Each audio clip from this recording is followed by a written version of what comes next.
मैं हूं डॉक्टर जितेंद्र। आज के वीडियो के अंदर क्लियर करने वाला हूं कि अगर वाइफ हस्बैंड के ऊपर विभिन्न प्रकार के केस कर रखी है, जैसे 498A, डीवी, डाइवोर्स, मेंटेनेंस, और ये सभी केस कोर्ट के अंदर ट्रायल में चल रहे हैं, यानी कोर्ट में ये केस पेंडिंग है, इनका ट्रायल चल रहा है। तो इन सिचुएशन के अंदर भी क्या वाइफ हस्बैंड के घर में आ सकती है? क्या वो इन केस के करते हुए भी, अगर ये केस पेंडिंग में है तो भी क्या वो हस्बैंड के घर में रह सकती है या फिर नहीं रह सकती है? क्या उसका राइट बनता है? यहाँ पे अक्सर मेरे पास में ये क्वेश्चन आता रहता है। ये क्वेश्चन हस्बैंड साइड से भी होता है, वाइफ साइड से भी होता है। यहाँ पे वाइफ का भी ये कहना होता है कि सर, हम हस्बैंड के ऊपर ये केस कर रखी है, तो क्या हम हस्बैंड के घर में जाके रह सकते हैं या फिर नहीं रह सकते हैं? यहाँ पे यही सेम क्वेश्चन हस्बैंड का भी होता है कि सर, हमारी वाइफ हमारे ऊपर ये विभिन्न प्रकार की केस कर रखी है और उस कंडीशन में वो हमारे घर में आने की हमें धमकी देती है कि आप हमें घर के अंदर आने से नहीं रोक सकते हैं। तो सर, वो ऐसी धमकी हमें देती रहती है, तो हमें डर है कि अगर वो घर के अंदर आ गई तो वो विभिन्न प्रकार के एविडेंस बना सकती है। वो षड्यंत्र के तौर पे घर के अंदर आ सकती है और वो कई एविडेंस बना सकती है। वो पहले ही हमारे ऊपर एक केस कर रखी है और हमें वो केस के अंदर फंसा सकती है। तो क्या सर, उसका राइट यहाँ पे हमारे घर के अंदर रहने का बनता है या फिर नहीं बनता है? होता है तो क्या होता है?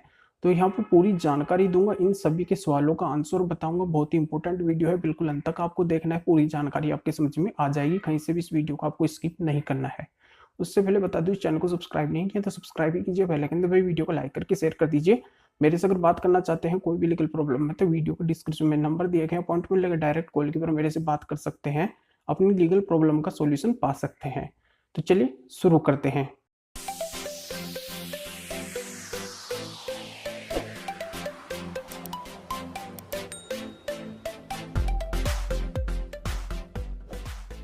तो यहाँ पे मैं क्लियर कर देता हूँ कि अगर हस्बैंड और वाइफ की वैलिड मैरिज हुई है, यानी कि कानून के द्वारा उनकी मैरिज हुई है, कोर्ट मैरिज हुई है, या फिर उनके पास में मैरिज का सर्टिफिकेट है, तो ये एक मान्य मैरिज होती है। ये कानून के द्वारा वैलिड मैरिज होती है।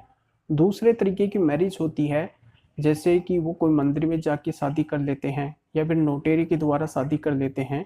तो अगर इस प्रकार की शादी वो करते हैं, जैसे मंदिर में जाके करते हैं, नोटेरी से शादी करवा लेते हैं, तो इस तरीके की शादी मान्य नहीं होती है।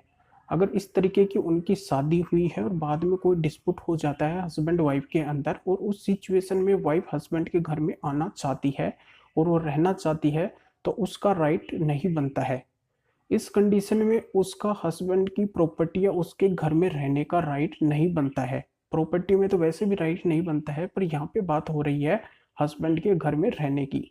तो इस कंडीशन में अगर इस तरीके से उनकी शादी हुई है, वैलिड मैरिज नहीं हुई है, तो यहाँ पे वो वाइफ हस्बैंड के घर में रहने का अधिकार नहीं ले सकती है।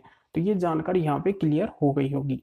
अब यहाँ पे दूसरी जानकारी क्लियर कर देता हूँ कि अगर दोनों की वैलिड मैरिज हुई है, जैसे कोर्ट मैरिज हुई है या फिर रजिस्टर्ड मैरिज हुई है, या फिर उनके पास में मैरिज का सर्टिफिकेट है, वैलिड सर्टिफिकेट है, तो यहाँ पे अगर दोनों के बीच में डिस्प्यूट हो जाता है, कोई केस अगर पेंडिंग में चल रहा है, रनिंग के अंदर चल रहा है, चाहे कोई भी केस क्यों ना हो, चाहे 498 हो, डीवी हो, डाइवोर्स हो या फिर मेंटेनेंस हो, अन्य ये कोई केस अगर पेंडिंग में है, कोर्ट में ट्रायल इनका चल रहा है, तो इस कंडीशन में भी वाइफ हस्बैंड के घर के अंदर रह सकती है, वो घर में आने का अधिकार रखती है।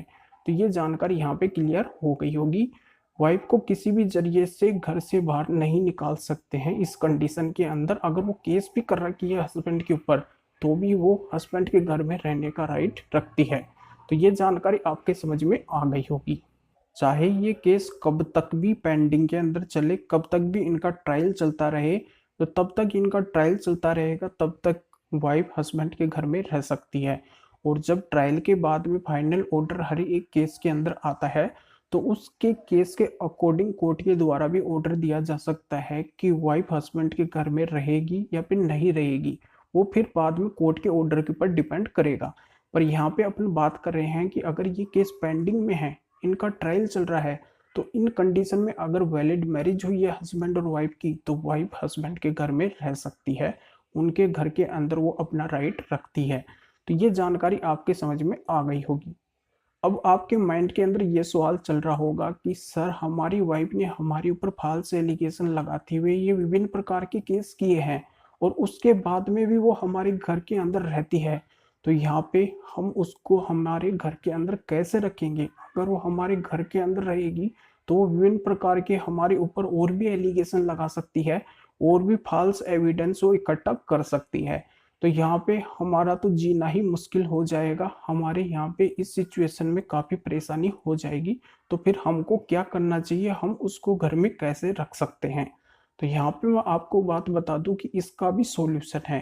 तो इस सिचुएशन में हस्बैंड वाइफ को घर में आने से कैसे रोक सकता है? तो इसके लिए हस्बैंड के पास में होने चाहिए वाइफ के अगेंस्ट एविडेंस, यानी कि उन एविडेंस के अंदर वाइफ की गलती साफ साफ नजर आनी चाहिए। जैसे कि वाइफ ने पहले घर के अंदर रहते हुए हस्बैंड के साथ में गलत व्यवहार किया, हस्बैंड का यहाँ पे रहना मुश्किल कर दी, वो जब भी घर में रही हस्बैंड का रहना मुश्किल कर दी। और जो यहाँ पे सास ससुर है उस वाइफ की, यानी कि हस्बैंड के जो माता पिता है, उनके साथ में भी वो गलत व्यवहार करती थी, ननद के साथ में भी गलत व्यवहार करती थी, देवर के साथ में भी गलत व्यवहार करती थी, यहाँ तक कि उनकी मार पिटाई तक करने को उतारू हो जाती थी। तो इस तरीके के अगर एविडेंस हस्बैंड के पास में है, वो जो भी एक्टिविटी पहले करती थी उन सभी के एविडेंस अगर हस्बैंड के पास में है जो वाइफ के अगेंस्ट है, तो ऐसे एविडेंस अगर हस्बैंड के पास में है तो उन सभी एविडेंस को हस्बैंड एक कंप्लेंट लगा के वो थाने में भी दे सकता है। उन एविडेंस के आधार पे उसको घर में आने से रोक सकता है। अगर वहां से उसको सॉल्यूशन नहीं मिलता है तो वो उन एविडेंस की कॉपी वहां पे कोर्ट में दे सकता है, कोर्ट को बता सकता है कि सर ये इस तरीके से घर के अंदर रहते हुए इस तरीके की एक्टिविटी करती थी, अगर ये दोबारा घर के अंदर जाएगी तो बिल्कुल ये इसी तरीके का व्यवहार करेगी। तो यहाँ पे कानूनी व्यवस्था बिगड़ने का पूरा पूरा डर है, जो आपको भली बात ही पता है कि ये पहले रहते हुए भी ये इस तरीके का व्यवहार करती थी, तो अब भी अगर ये रहेगी तो फिर हमें परेशान करेगी। तो इसलिए इसका कोई दूसरा रास्ता आप बताइए, और यहाँ पे तो इसको घर में आने से रोकिए। तो यहाँ पे थाने या कोर्ट के द्वारा कभी भी ऐसा नहीं माना जाएगा कि इन आधार से कोई लॉ एंड ऑर्डर बिगड़े या फिर कानून व्यवस्था को कोई खतरा पहुंचे।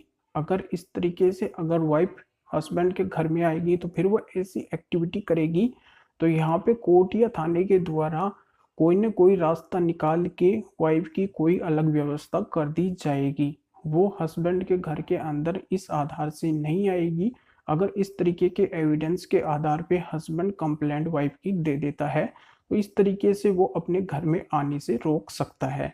तो ये पूरी जानकारी आपके समझ में आ गई होगी, तो वीडियो को लाइक करके ज़्यादा से ज़्यादा शेयर कर दीजिए और लोगों को भी इस जानकारी का पता चल सके।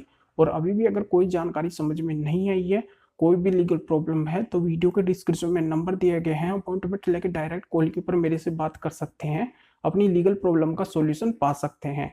तो फिर आगे मिलेंगे आपसे नए वीडियो नए टॉपिक साथ में। आप सभी का बहुत बहुत धन्यवाद।